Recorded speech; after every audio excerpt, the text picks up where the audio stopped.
This is an example of someone with considerable laxity in the ankle. When I capture the calcaneus and spring it medially, you can see an increase in space there.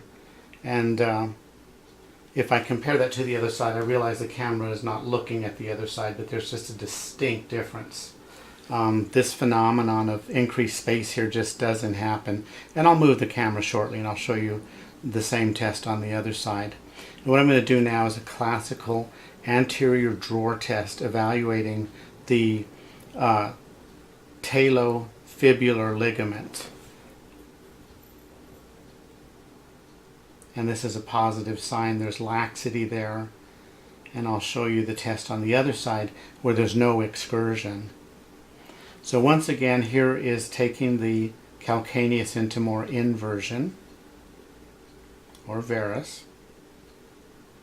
And then here is drawing the foot anteriorly and stressing that ligament.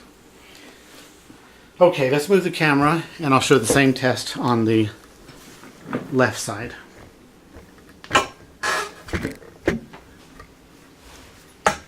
The patient compensates beautifully. She lives rather well with this, forgive me, I'm working in a tight space. But does it bother you much at all? Not Are you at all. aware of the laxity? No. So an example of someone who lives well with a different ankle on the right side. So now I'm moving the calcaneus medial and you can see there's only the slightest yield. And now I'm trying to do a drawer test. It's just absolutely solid. I cannot draw that foot forward. And so very interesting case, particularly the fact that you function beautifully with it. We could test your balance in more detail and see if there's a deficit.